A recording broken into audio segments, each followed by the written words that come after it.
Gaurko bigarren elkarrizketan musika kontuak ditugu. Beira taldeko Jon Martin eta Gari Amundarain ditugu hemen, izan ere azaroaren 21ean bere diska berria aurkeztu zuten, Brailean izenekoa. Ongitorriak eta arratsaldeon. Arratsaldeon bai. Zer moduz? Ondo, batetik bestera, kontzertu eta promozio kontuekin, baina gustora. Hirugarren diska dagoeneko. Ematen zuen urruti zehola, grabatzen hasi ginenean, baina azkenean eskuartean dakagu eta oso kontentu gaude. Zer aurkituko du entzuleak?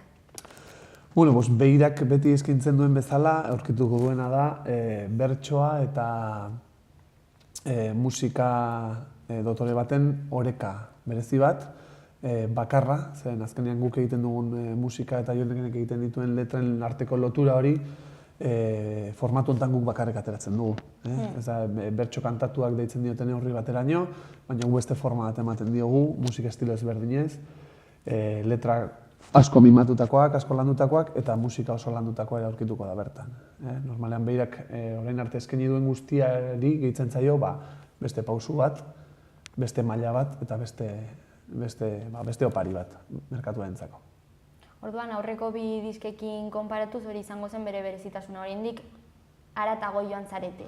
Bai, hori da.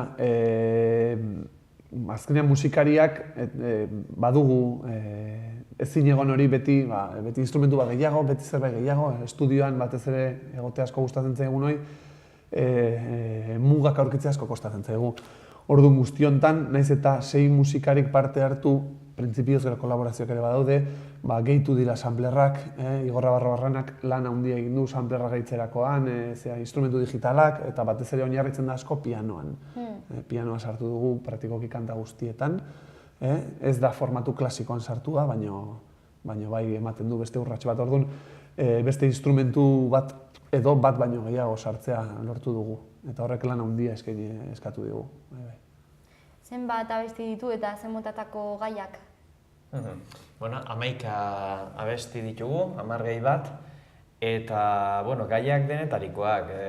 Beiraren eta nire predilekzioa beti izaten da maitasunezko kantak sortzea, baina saiatu naiz maitasunezko kantak dienean ere ez ohiko maitasuna edo kantuetan ohikoa den maitasuna egitea. Maitasun pixkat errealistagoa, ez posesiboa eta pixkat irekiagoa dena.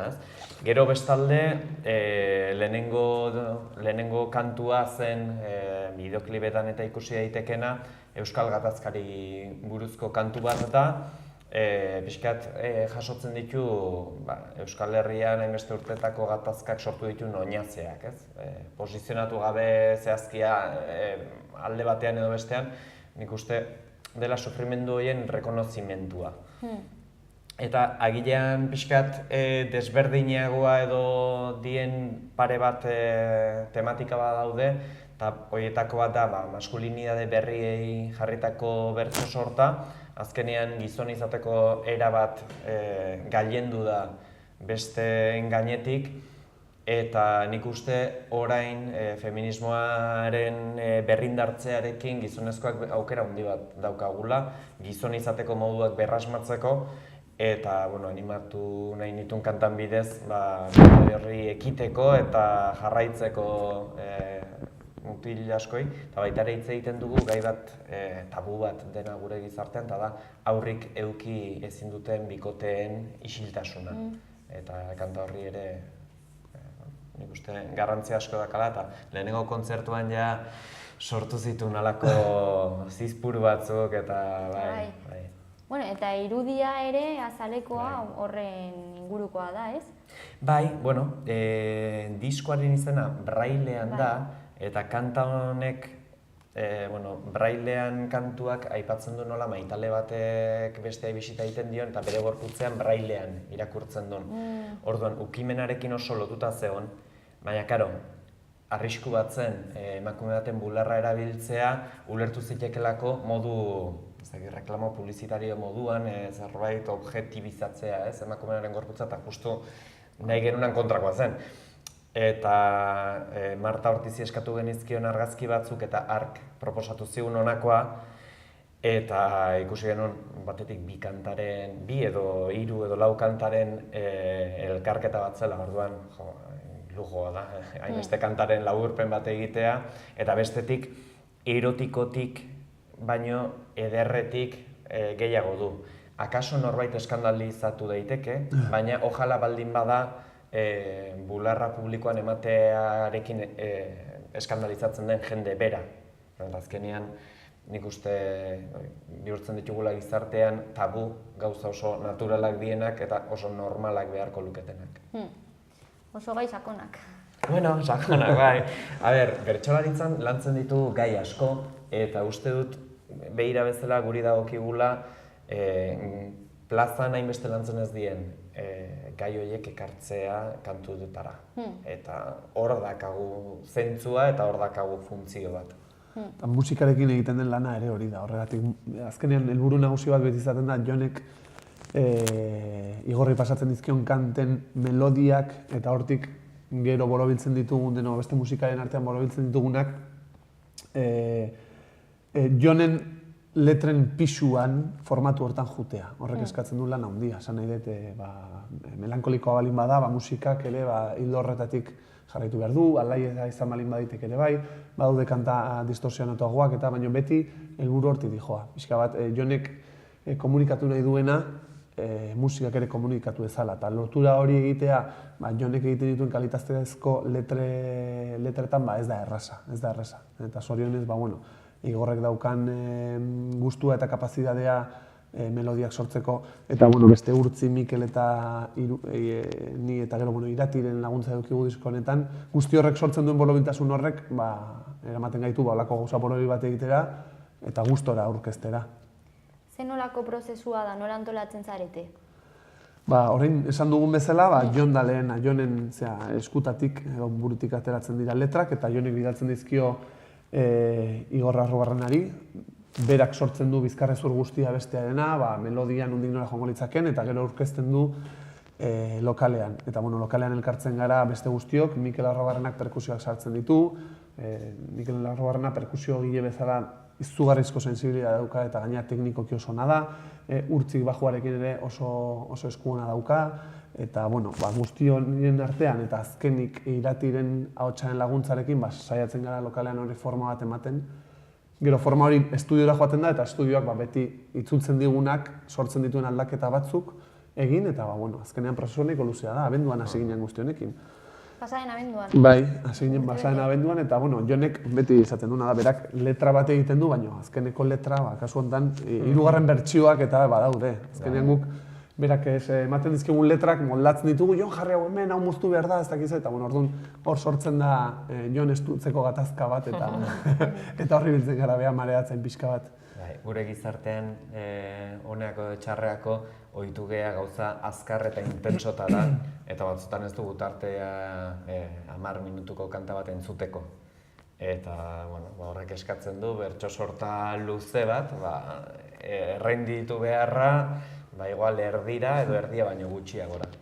Eta alare gehienak dira ikusten duzu bezala 4 minututik, 5 minututik, 6 minututik gora. Guretzako oso zaila da esatea esan duzuna, badaude ere 3 minutu inguruan dabiltzan abestiak, azkarrago, arinagoak direnak igual entzulearentzako, guretzako oso zaila da 4 minututik berako tarte batean komunikatu nahi dugun guztia. Horregatik, entzuleak guk beti eskatzen diogu, eta hala izaten da, behiraren entzulea beti da pixka bat, eserita entzun behar duena, letrak hartu eta aztertu behar dituena, ze guzti horren atzean pisu handia dago, lan handia dago, kalidadea handia dago. Eta kolaborazio ezberdinak daude, ez? Zenbait kolaboratzaile izan ditugu.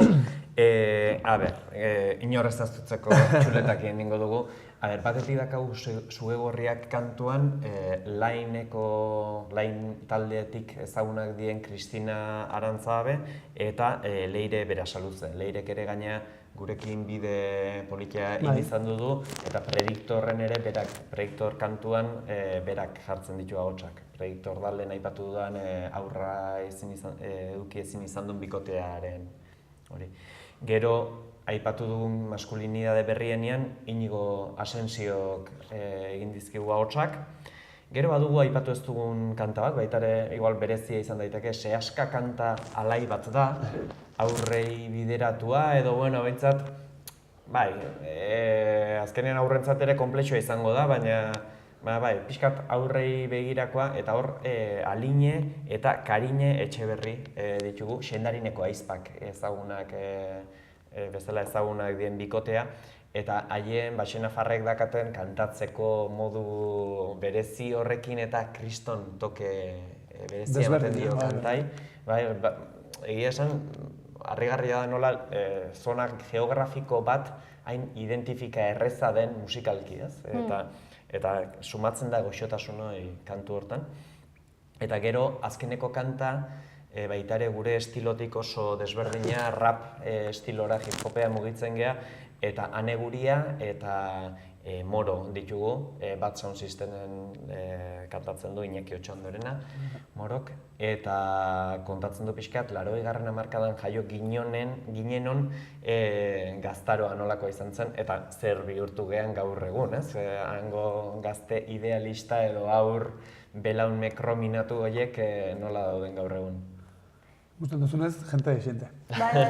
Eta horiek bakoitzak eman dio, egia da guretzako izan da sorpresa ikaragarria. Ez egu genitu gauza batzuk prestatuta lokalean oso konten geudenak, baina estudiotik pasa direnean eta bakoitzak eman dionean bere kolorea, izan da ja, izugarria guretzako, esan duna, ez? Iparraldetik etorri direnak, Garaztetik etorri direnak eman diote, berein hizkuntzaren tokea, Leire eta Kristinak daukaten izugarrizko maila, Inigo Osentziok ere oso ondo abesten du, eta gero, Ane Guria adibidez, hip-hopean eta rapean aritzen dena izan da, izugarrizko deskubrimentua, dantzan jarri zuen hor estudio guztia, eta ikusiko duzutenez, kantari eman dio toke erabat originala, eta gero guk Moro edo Iñaki Otxandorena ezagutzen genuen, izugarrizko maila daukan pertsona da, izugarri ondo abesten du, eta letrak izugarrizko kalidadean egiten ditu. Eta saiatu gara gainera, gonbidatuak ez ohikoak izaten, ezta? Badakigu Euskal Herri mailan modan edo, ez dakit moda nabili gara nitza, baina badaude kantari asko fundamentu handia dutenak, Izaro izan daiteke edo, Inote Lorrieta izan daitezke. Hortatik, edo Aiora Erranteriak ere egin ditu azken bolan kolaborazio esente, hortik desmarkatzen saiatu gara pixka bat, eta beste maila bateko kantari aukera eman, plazan martxan jartzeko. Badakigu gaina jende hori atope egiten dela, aukera bat zan beste hauei esku bat luzatzeko, eta alderantziz bere guri oraindik handiagoa. Eta hor dago emaitza, genero ezberdinak, euskalki ezberdinak. Bai, euskara batua gailentzen da, azkenean Sendarineko aizpek nik idatzitako letra kantatzen dute, eta badaude hasi eta holako toketxo batzuk, baina orokorrean euskara batuan.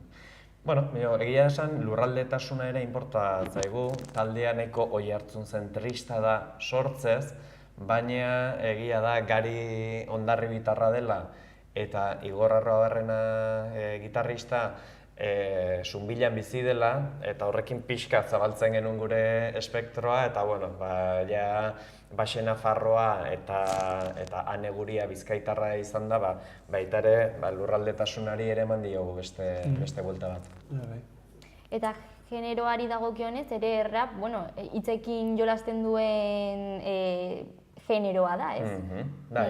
Orokorrean generoek ez mutil neska eta ez musika estiloz ere ez gaituzte gehiegi lotzen, uste dut badugula joera bat gizaki bezala dena kajoietan ondo sailkatu eta eduki nahi izateko horrek seguru sentiarazten gaitula, baina gero askoz ere konplexuagoa gea gure osotasunean eta pertsona berari gustatzen zaio hip-hopa eta kantautorea. Orduan, gu ere ez geha mugatzen eta ez duen kasillatu nahi gaina. Egia da, zuek talde bezala heavytik zatoztela, leheno Obira izeneko talde batean jotzen zuten, eta heavytik datoz, eta nahi gabe beti punteotan, edo beti badago oinarri bat, edo rekurrentzia bat, baina esan bezala oso genero desberdinetako zerbait. Genero berri bat, edo nik uste, azkenen generoak gauzak simplifikatzeko eta pertsonengan labur bideak sortzeko ondo dago, baina ez dira normalien oso positiboak izaten. Bueno, eta beira proiektua nola sortu zen? Ze hori, genero ezberdinetatik etorritako pertsonak zaretela aipatu duzu? Hori nola, noiz, non sortu zen? Lehenengo urratsa izan zen 2006an eman genuna, enkarguz egin genuen kanta bat Igor eta biak, eta orduan ez ginen beira ere, ginen Igor Arruabarrena eta Jon Martin. Eta egin genuen Bakardadeak izeneko gure lehenengo abestia, eta pixkanaka ni Indiara bizitzea jo nintzen, eta Igorrekin mantendu nuen harremana email bitartekoa, eta tarteka bialtzen nion, hau idatzi dut. Eta berak bialtzen zian doinu bat. Eta hau okorritu zait, eta berak bialtzen zian. Eta orduan, 2007an zehar egin genuen disko oso bat, sortu genuen. Gerora zenbait kontzertutan eta defendatu genuna, baina hor gelditu zena. Nire sorpresarako bertso udalekutan eta kanta horiek gaizki grabatuak eta kontzertutan nola albezela defendatutako horiek jendeak buruz ikasi zituen eta behin eta berriz eskatzen zizkigun. Orduan, kontuatu ginen guk egiten genuen horrek zentzu bat zeukala besteentzat. Osa genuen, guazen dena biltzea txukun eta behintzat disko batean jartzen dugu eta hortan eginela kontuatu ginen musikalki horrek behartzula beste indar bat eta orduan etorri ziren Leno Bira taldekoak ziren musikariak gurekin zuzenekoa defendatzera. Eta beraiekin etorrita, ensaiatu beharra zegoela, ze ordu hartez genuen ensaiatu ere egiten, kontatu ginen, hemen hau ez da bide baten amaiera, baizik hasiera. Eta orduan, ja, dinamika badakagu, astero elkartzen gea, eta, bolada batzutan, orain adibidez, kantak errepasatzen eta ari gea, baina laizter aspertuko gea, eta berriro hasiko gea, kanta berriak sortu, eta azkenean plazer bada kantak defendatzea ondo ikasia daudenean eta jendea inola balio egiten ikustea, eske plazer bada baita ere sortze prozesua. Bueno, hori, diska honetan adibidez zuen lehendabiziko kontzertua pasa den astean izan zen, ez? Bueno, larun batean. Eta zein nolako erantzuna jaso zenuten? Oso ona. Egia da, jonek esan du bezala nion darribikoa naiz. Baina, kontzertu Oiartzunen izan zen, eta etxean jokatzen genuen. Baita, ni ere jardi Oiartzuar sentitu naiteke beste urteen ondoren. Egia esan oso ondo. Oso harrera honein zuen, bai lagunak eta bai familiak, beti babesten gaituzte hasieratik oso ondo. Baina, aretoa betetzea lortu genuen, pixkanaka ezagutzen ditugun jende eta ezagutzen ez ditugun jendearekin. Sorpresarako, jendeak bazekizkien kantak. Eta berria da. Ez dakit nondik lortzen dituzten gauzak. Baina azkenean jendean mugitzen da sare sozialetan eta segituan lortzen dituzte ikastea. Egia da, beirazalea dena oso beirazale da. Eta, iruditzen zitzaigun bidezkoa Oiartzunen astea, Pagoa Aretoan. Pagoa Aretoak beti ondo tratatu gaitu eta, Oiartzunen izanik, erabaki genuen astea. Orduan, polikiago prestatu ditugu gauzak, orduan joan da beti bezala gure zuzenekoak dira ikusi daitezke zuzeneko imagin batzuk, eta Goren Alkizak botatzen duen proiektzio bat bideo-jokei barkatu lanak egiten, eta dena zan du junbertuen bezala. Egia esan primeran, estrenaldi izateko ondo, oso konten bukatu genuen guztiok, eta urrengorako berriro kriston gogoekin. Segituan iritsiko gara Nafarro aldera, ostegun honetan Gasteizen ibiliko gara, Naski tabernan arratsaldeko 7-zazpiterritatik aurrera, eta martxan jartzeko prest gaude. Gauzak prestatuta ditugu, eta ireia hori da. Nafarroan noiz izango da hurrengoa? Abenduaren 10ean, Elizondon, Arizkunenea aretoan, hor ganbaratxo bat, Glen ere jo genuen, bidearen hasiera xamarrean, eta uste dut aldea zazpiterdiak edo 8ak, ena oso seguru, bazpare zazpitan joan, eta gogotsu gaude, ze duela gutxi baitare izan ginen Zunbilan jo izan dugu, Iurritan ere jo dugu, Erratzun ere bai, eta hor, inguru hortan bada beirazalde desente, eta gogoa dakagu kanta berriak gustatzen dien zarrakaina probatzeko. Ibilbide ere pare bat izan gara egia da, nahiz dago Gipuzkoarrak esan, Nafarroak asko maite gaitu dela, eta nik uste dut gehiena Nafarroan jo izan dugu. Nik uste Beirak eragin gehien izan duen provintzia Nafarroa izan dela. Oiartzuarrak ere kostaldeko Nafarra geha, ez? Bai, hori esaten dute, bai.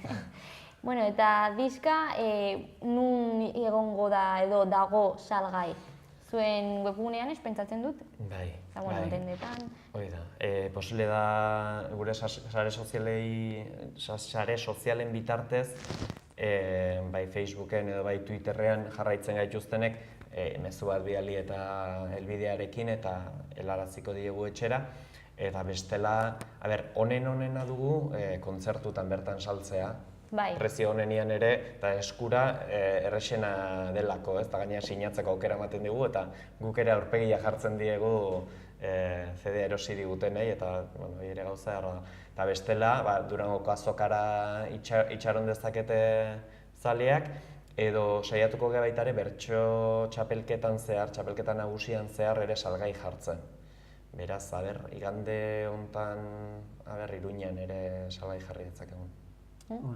Eta, ez dugu aipatu, baina Gasteiz aurbildu ezin duena gonbidatuko dugu Durango aldera. Han izango bai dugu hurrengo kontzertua, 6ean, asteazkena, bazkaltzeko ordu aldera, ordu biak hogei gutxi inguruan, orduan Nafarrak bultzatzen dugu pixka bat Bizkaia aldera erean Durangoko azokara, eta ezagutu dezatela dauden aurtengo eskaintza guztiak, eta hantxe izango gara guere, bai. Beira.eu zen, hor egongo zareten leku guztien zerrenda, ez? Bai. Eta informazio guztia, kontratazioetarako edo zein gauzarako, ez? Bai. Azkenean gurekin harremanetan jartzea hartza da, sozialen bitartez edo webgunean bitartez, eta norbaitek kontratatu nahi bai gaitu, edo zalantzara baldin badaka, edo akordeak eskatu nahi bai dizkidute, azkenean jendeak idazten digu behar duna eskatuz eta alaxe nahiko genuke, gertu xamarreon publikotik. Eta hori, orain kontzertuak eta ere aipatu duzue lan berriak pentsatzen, ez? Kanta berriak edo... Bai, deskantzua hartuko dugu lehenengoa, bueno. Dugu berrietan. Batez ere, nik idazten dut, eta hurrengo diskoa izango denaren letrat batzuk idatzita dagoeneko. Baina, deskantzua hartuko du, ze uste dut sortze prozesuak neke mota bat sortzen dula, eta batez ere defendatzeak beste neke mota bat, eta nik uste defendatzearen neke handiagoa dela, ez azkenean presio gehiago jendaurrekoa da, sortzaile ez baldin bat zaude eta inspirazioa ez badator gaur, datorren astean etorriko da. Jendaurrean zaudenean, momentuan egon behar dezu eta horrek neke gehiago egiten du. Oraingoz, egin duguna defendatzea, labetik ate berria dago eta honekin gozatuko dugu. Eta hemen 11 kantu sartu dira, baina gelditu dira kanpoan, ez dakit beste diren, baina asko. Hori guretzako ere izan da, gaur egungo disko batean mugatzea horrela, batzuk gaina esaten digute, 11 asko dira, esan batzute 8 da, guri ja, 11 iruditzen zaigu nahiko justu gabiltzara uzten ditugula kanpoan batzuk, eta orduan, guzti horre bai sortzen du desgaste positibo bat esango dugu gabaite. Eta orain guzti horri buelta emateko azkenean eskatzen dugun bakarra da, zuzenetan irrifarreak ikustea eta gurekin abesten badute, azkenean nik uste dut bilatzen duguna hori dela. Eta kanpoan gelditu direnak hori gero birziklatu egiten da edo... Galdera ona. Ikusi beharko da. Batzuk gelditu dira, igual ez zutelako funtzionatzen. Argi dago gaur egun disko gehienak, disko formatua bera ere nik uste krisian dagoela.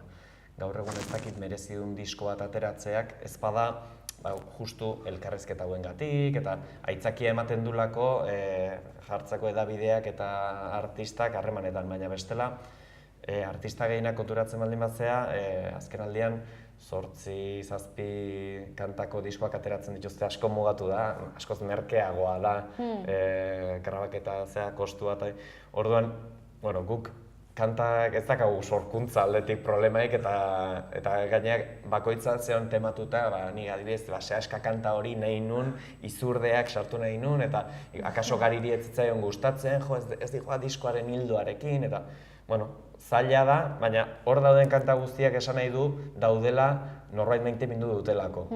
Orduan horrek ere, esaten duzu, bueno, lortu dute hau maite mintzea, baliteke gure zaleetako batzuk ere kanta hau gustatzea. Hain desberdina dira kantak. Bai, idea hori dazkenean, egiten duzu, sartuko dugu ez sartuko, baina eske hauei, gaina, esan dezakegu praktikoki gure jarraitzaileak ezagutzen ditugula. Segurtaz ez parrutan, zer nolako formatuko jarraitzaileak diren ere, bai. Esan oso zaila da esatea, Beiraren jarraitzailea naiz. Ezik eta Beirak segun eta ze tokitan ezer egin duen kontzertuak oso desberdinak izaten dira. Gonbidatu izan ohi ditugu baita bertsolariak beste batzutan gurekin parte hartzera. Agian beste formatu hau aurkezpena eta gero berriro berpentsatu dezakegu. Baina bai izaten da hori, eske formatu hau atsegin izan daiteke jende honentzat eta gustu hartuko dute. Noski, guri gustatzen bazaigu sartuko dugu. Orduan, guzti horrek sortzen duen oreka bat da hau. Baina bai, eztabaidatu, nik uste dut elkartzen giren bakoitzero, baina helburua berdina izanik azkenean. Eztabaida positiboa da zentzu honetan. Primeran, ikusiko zaituztegu kontzertuetan? Hala, espero, gonbidatu zaudete behintzat, nahi ez dutenean etortzea. Mila esker etortzeagatik eta hori, ikusiko gara. Izango dituzten zenbait kontzertuen datak dakizkigu orain, baina gehiago jakin nahi duten entzat edo gehiago entzun nahi duten entzat hobe esan da, hemen emitituko da oraintxe bertan bere zen abestiaren bideoklipa. Beraz, gelditu gurekin.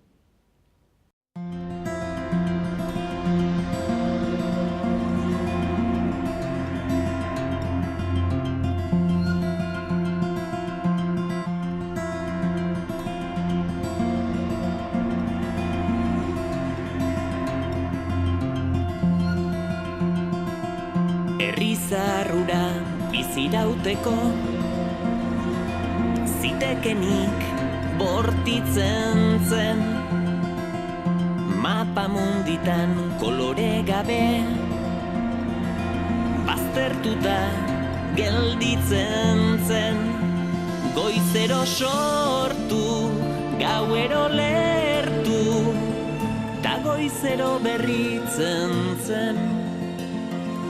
Herrizarrura mapa mundiko tolestura sentitzen zen.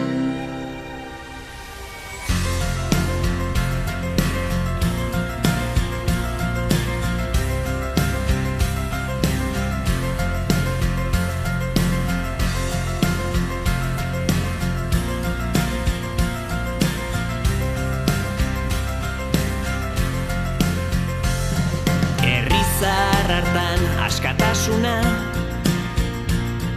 borrokatzat ulertzen zen, eta bakea porrota baitzen,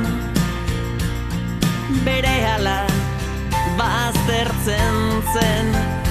Gudu zelaitan bomba bat eta gero beste bat lertzen zen, baina tarteka lokatzartean arrosa bat agertzen zen.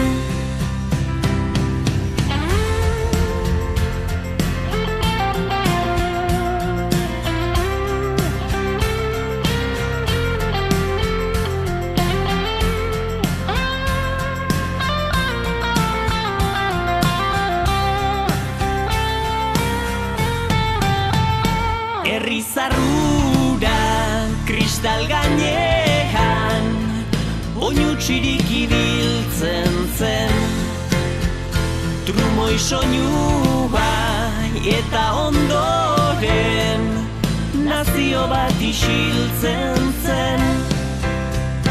Gero damuak eta mamuak bere baitara biltzen zen. Herrizarra hartan hiltzen zuena, hiltzen zuena, hiltzen zen.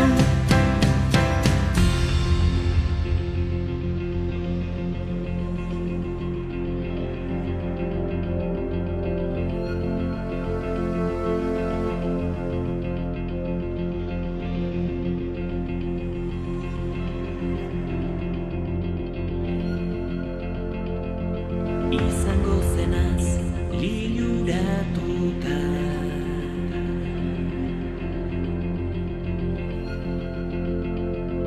Bihurtu zenaz ikaratzen zen,